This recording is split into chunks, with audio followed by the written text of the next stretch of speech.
So what about just other thoughts, memories, growing up like you did, your mother and father? What, like, were there a lot of laughs? Sense of humor? Did your mother and father have no, not a lot of jokes? Sunday night, that's when everybody became comfortable. Yeah. And my dad used to go to Auntie Mae's house every Sunday. Uncle Charlie and Auntie Mae would drive to South Boston, pick him up, and drive back to Roxbury Crossing, Copeland Street, into this big, beautiful home on Copeland Street, which is right off of Roxbury Crossing at the time. And he'd spend the Sunday with his sisters. Yeah. Okay? And my mother never went. Yeah. And I always resented Auntie Mae for that. But did your mother spend much time with her siblings visiting, or did they come over and visit? Did you have family come over, Francis, cousins? Aunt Frances would come down once in a while. Okay, Aunt Frances, who lived up near Kelly's Landing in South Boston, on the apartments up there. And she was married to a guy named Dick Loriana. He owned 2 taxis. And they were well off. And she would come by and visit with Ma at the house. Aunt Kate lived on Mercer Street. And Aunt Kate wouldn't cross the street to watch the resurrection.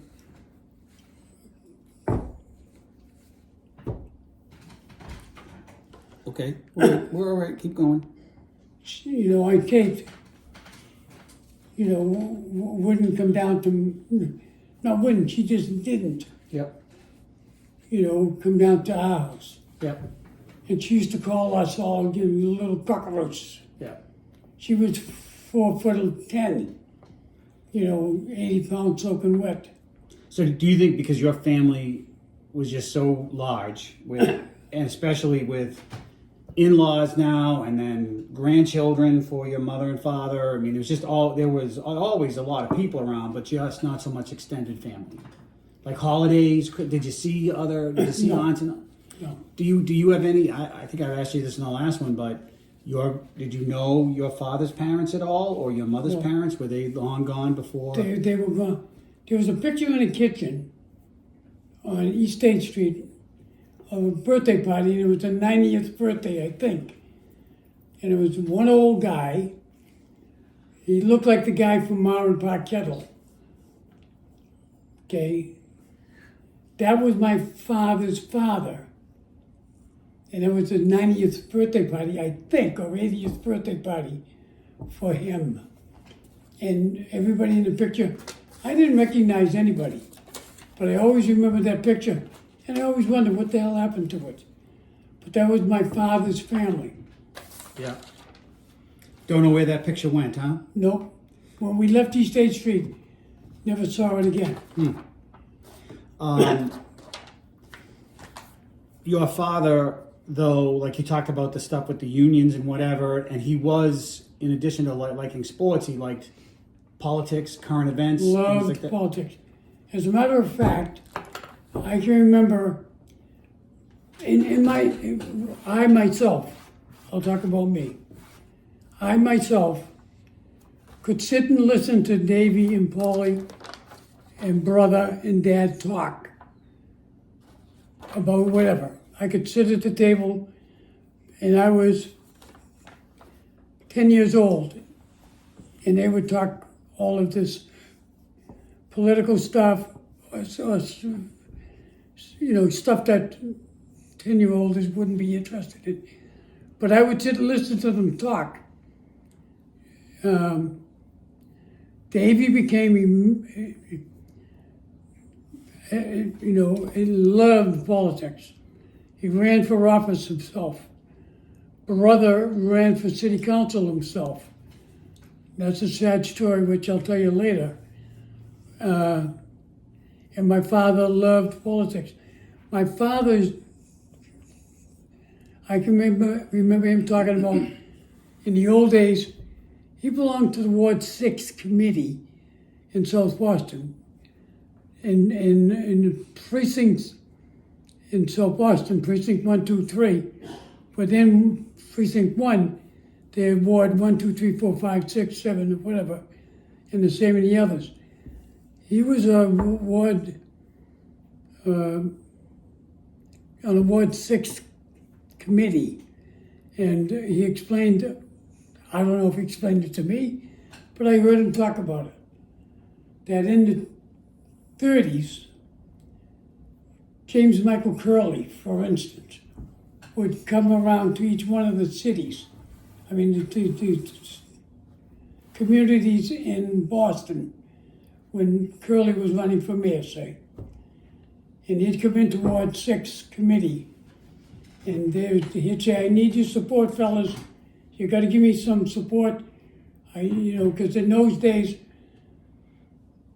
the people in the ward committees would come out of the committees and tell the people in the community, vote for James Michael, vote for Charlie Brown, vote for whatever. And many of the people would vote for them.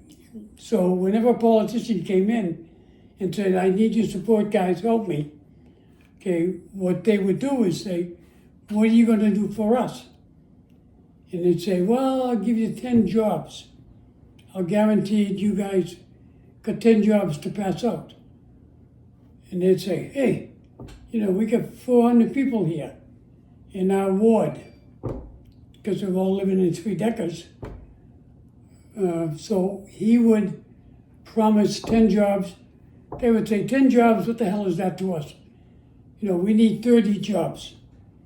So in the times that people needed work, they would come before, or they would know, like somebody in Ward 6 committee, and come up and for instance, my father and say, Joe, I got laid off, I need a job. He'd say, let me go find out what we can do for you. He'd go back to the wards committees and say, Davey O'Brien over here, just got laid off, got 4 kids, he needs a job, what can we get him? And he'd say, well, we got a job working in the MBTA at the time. Mm-hmm. So my dad would go to so-and-so and say, go over to the MBTA, make an application out, and you'll get the job. So that's why they were influential. James Michael was influential, and the person in the district got the jobs. Or summertime, kids get out of high school, they were juniors going into senior year, they had 30, 40 days to get a job working on the beaches, picking up papers. I got jobs working on the beaches. Just show up. You had to show up. It was not a no-show, but you had to show up. And I got the job because Davey, in my case it was Davey mostly, would tell Joe Moakley, my kid brother needs a job for the summer. Yeah. And Joe would get me the job. But what's the story behind, isn't it, in your father kind of play a role maybe in Joe Moakley? I remember sitting on the stoop in 270 State Street when my brother Davey and his friends, Davey was always the last one in the group. Davey were going out at 6. At 6 o'clock he'd show up and he'd still be pressing his pants or something because he had to look perfect when he went out. But sitting on a stoop, my dad sitting on a stoop one day, and here's Joe Moakley, Elmer Carter, Elmer Curran, Lou Doherty, and a bunch of these guys that were there to pick up my brother, Davey, and they were going out doing what they do. And Joe Moakley was a bachelor, good-looking guy, graduated from the University of Miami, and was a lawyer. And And my father was saying to these guys, you guys got to put Joe Moakley up for a candidate for a rep or a senator or something. And Joe Moakley said, Mr. Keefe, I don't say, he'd lay out all these qualities you had. In those days, not many kids went to college. But not only did he go to college, but he was a lawyer. And he had a great family. His father owned Moakley's Bar in downtown Boston, famous bar at the time. Joe Moakley had all the qualities to be elected to something. Mm-hmm. And all they needed was for somebody to push them forward. And like most guys, 20, 22 years old, they were doing their thing, hanging around. And he was trying to convince them, support him. And I will pay for the sound system on the car if you get him to run. Now, my father's got 6 kids in the house, and he's offering to buy a sound system, which is 2 big horns on top of a car that you would rent from some audio company. Yeah. And you'd ride around the neighborhood saying, and now here's Joe Moakley talking, for a South Boston guy, wants to talk to you all, and Joe would get on the thing and talk. Tell him what he's going to do for everybody. Everybody's going to have a spoon in their mouth and ice cream every night. Yeah. And then, here's the music, and they put records on, they play records. And they drive up to the next block, and Joe would go through the spiel again. And that's how you did it back then. Yeah. And he convinced them to put Joe Moakley up to run for rep. Yeah. And Joe Moakley ran for rep and won. Yeah. And eventually, we could talk more later, but eventually becomes a congressman. Congressman Joe Moakley Serves for 20, 30 years anyway Yep. down there. Now they have courthouses named after Joe Moakley. courthouses and bridges named after him Yep. and everything. Yeah. So your father loved politics too. Oh, loved it. Did back then? What was that like? Obviously, you had how many newspapers? You had different editions, but you Oh, didn't you have had cable news or The anything. Globe was probably 2 or 3 editions, Yeah. morning, afternoon, evening. The Herald Traveler was 3 editions. Did your father read? Was your father an avid reader Oh. of the news and everything? Is that how he? He would read.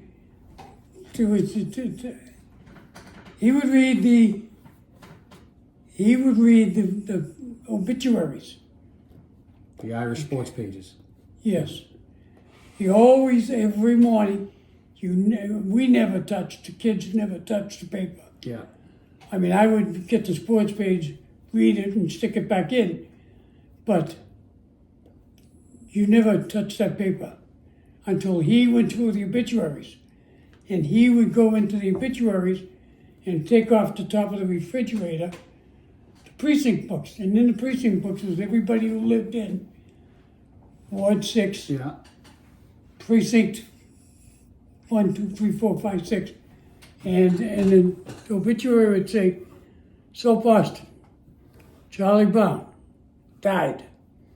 Okay, and they might have a little article on him, but basically they would list everybody in South Boston who died last night or the night before. And he would go to the precinct book and say, oh, he's registered. And he'd write next to his name, died January 15th.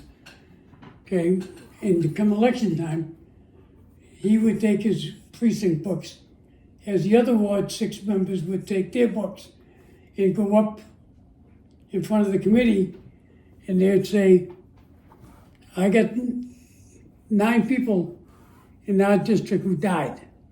They're all registered. We need 9 people to vote for them. Okay, Yeah. and they would check the names to make sure, sometimes you miss one or whatever. Yeah. And come election day, you would say to the guy next door, Steve, go up to the Perkins School and vote for Joe Moakley. Go up and tell him you're Charlie Brown. Yeah. And Charlie Brown would go up and he'd go up and say, Charlie Brown, the person sitting there to check you in may know Charlie Brown and knows that Charlie Brown died, Yeah. but they knew the scheme because Yeah. they wouldn't have known the scheme if they were They wouldn't be working there if they Correct. weren't kind of in the game. right. So Yeah. that's how the dead voted. Well, don't tell Donald Trump. That. Don't get that. They going. still do it today, I guarantee Oh, you. of course, yeah. But that's, No widespread voter fraud, though, Dad. Come on. I know, but That's interesting, though. Yeah. that's how he would do it. Yeah. Now, did your mother care about politics, current No. events? No. Couldn't care less. No. Everybody voted. I think what was it, 18 years old you could vote. Yeah. My mother would say, Dad, today's Ronnie's birthday. How old are you? 18. Did you register? That's not happy birthday. Did you register? Were you dyed in the wool? Were they dyed in the wool like Democrat down the line? Democrat down the line? Everybody was a Democrat. Yeah. When we get to brother, I'll tell you about brother as a Yeah. Republican. Yeah. But everybody was a Democrat. Did your mom vote? Oh, absolutely. Absolutely. But your mother though would have been alive for suffrage. Yeah. Like your mother was born, women couldn't vote. By the time she came of age, women. Did you know if she cared at all about that? As I understand it, and this is where I get sketchy, my mother's mother, as far as I know, was named Nellie Green. Now, my mother's name was Riley, but for some reason or other, Nellie Green was my mother's mother. Nellie Green was one of these women that marched for suffrage and unionizing, and she was very involved in stuff. Very involved in stuff. Yeah. And a very quick story, Davy and Paulie and brother used to tell a story about on Saturdays. I guess it was any day of the week, but if you got up to Nellie Green's house first, you'd knock, she lived in South Boston up on I Street, I think it was, above Willie's drugstore. That was her apartment. You went up and you knocked on the door and you said, Davy, hi Grandma, do you need anything at the store? And she'd say, yeah, go over and give me a quart of milk and get me the Herald, the post office, the Morning Post or something. So you'd run across the street, she'd give you $50. You'd run across the street, come back with a quart of milk in the newspaper. And in those days, the milk was in glass jars. Yeah. Plastic wasn't even invented probably. But Davy tells a story, and when you did this, when you come back, she'd give you a nickel. Well, a nickel would get you into movies, the Bug House, Broadway Theater, Yeah. a Scratch House, the Strand, okay? And you could get into movies and buy something, popcorn or something, Yeah. for a nickel. Okay, so this was important. Yeah. And Davey tells a story because he came back from running across the corner to the variety store because they didn't have supermarkets. And he came back and gave her the milk and the newspaper. And the milk was Hood's milk. And Hood's milk was anti-union. And she hit the roof yelling and screaming at Davey, who was probably 9 or 10 years old. You know, what the hell are you doing buying me non-union milk? Hood's is the biggest scab company in the country, and she would yell at him, and he knew I'm not getting my nickel. So he started down the stairs from the second floor, and she threw the milk bottle at him, and hit the wall as he hit the door, and shattered the milk all over the. Okay, Yeah. That's how tough she was. Yeah. My father was afraid of her. Yeah. The only person I ever heard my father was afraid of was Nellie Green. who was my mother's mother. So your grandmother. But I could never get anybody to tell me who the hell ever met her. And you don't have memories of her. I never met her. I mean, you listen to Davy and Paulie talk about, trying to get to the nickel first. Yeah. But all they would tell you about the stories like that, about throwing a milk at you. Okay. But how was she my mother's, Nellie Green, you never knew. and somebody told me her name wasn't Nellie, it was Ellie. And I'm saying, oh God, no, I don't even know who the hell she was. Yeah. But that was my mother's mother. And if that's true, my mother was the oddball in that family because Nellie was tough and mean and nasty, and my mother was as sweet and gentle as you could get. Yeah. Okay? Aunt Kate was tough and rough and hard to bluff. Aunt Frances was loud and an Auntie Mame type person. Always dressed very well. She had money. And Uncle Joey, my mother's brother, I didn't like him because he was a bossy guy. I wasn't big on authority at all, ever. And he was a bossy guy. But, So your mother was a little different than her siblings and her. oh God, world, Was your mother a good cook? very good. Yeah. What was some of her specialties? Well, she had to cook in bulk. Okay, and I can remember one day sitting in the kitchen when Joe Moakley was in the kitchen at 270 State Street waiting for Davy to get ready. And he was standing on the black cast iron stove with the chrome bumpers on it. These stoves are collector's items today, but that's what we had in the kitchen. And he was standing there talking to my father, and Joe Moakley, who came from very well-to-do family, was standing at the stove with his arm on the top part of the stove, just ready to go out and colloque with Davy and my father and him were talking stuff back and forth, and he was eating the beef stew. And my mother, who was 4'11", Joe Moakley got to University of Miami on a boxing scholarship. I always thought it was a football scholarship, Yeah. but it was a boxing scholarship. Yeah. And he's a big, hulky guy. And my mother, who was 4'11", walked by him and looked in the pot, and she smacked him. Get the hell away from me, you're eating my kid's supper.